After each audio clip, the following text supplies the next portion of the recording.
അർബുദം ബാധിച്ച് ചികിത്സയിൽ കഴിയുന്ന കണ്ണൂർ പന്ന്യന്നൂരിലെ ദൈവിക് എന്ന വ്യക്തിക്കായി കൈകോർക്കുകയാണ് മുത്തപ്പനും തെയ്യങ്ങളും. ഭക്തരിൽ നിന്ന് നേർച്ചയായി ലഭിച്ച പണം ചികിത്സാ സഹായത്തിനായി കൈമാറി. പന്ന്യന്നൂർ ഗവൺമെന്റ് LP സ്കൂളിലെ 4ാം ക്ലാസ് വിദ്യാർത്ഥിയായ ദൈവിക് അപൂർവ ക്യാൻസർ രോഗം ബാധിച്ച് കോഴിക്കോട് സ്വകാര്യ ആശുപത്രിയിൽ ചികിത്സയിലാണ്. 1,50,00,000-ലധികം രൂപയാണ് ചികിത്സയ്ക്ക് വേണ്ടത്.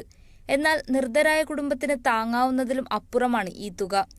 കുട്ടിയുടെ കുടുംബത്തിന്റെ അവസ്ഥ മനസ്സിലാക്കിയ പന്ന്യന്നൂർ ശ്രീ മുത്തപ്പൻ മടപ്പുര ക്ഷേത്ര ഭാരവാഹികൾ കൈത്താങ്ങുമായി രംഗത്ത് വരികയായിരുന്നു. ഇതിന്റെ ഭാഗമായി ശ്രീ മുത്തപ്പൻ മടപ്പുര മഹോത്സവത്തിന്റെ ഭാഗമായി ക്ഷേത്ര ഭാരവാഹികൾ മുൻകൈയെടുത്ത് ക്ഷേത്രത്തിൽ ദൈവിക് ചികിത്സാ ധനസമാഹരണത്തിനായി ബോക്സുകൾ സ്ഥാപിച്ചു. ദൈവിക്കിന്റെ ചികിത്സയ്ക്ക് വേണ്ടി ധനസഹായ കമ്മിറ്റി സ്ഥാപിച്ച സംഭാവന പെട്ടികളിൽ നിരവധി ഭക്തരാണ് സംഭാവന നൽകിയത്.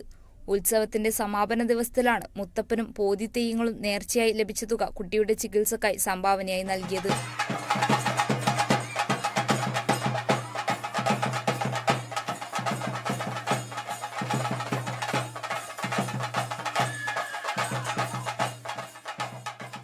Kerala vision news, Kannur.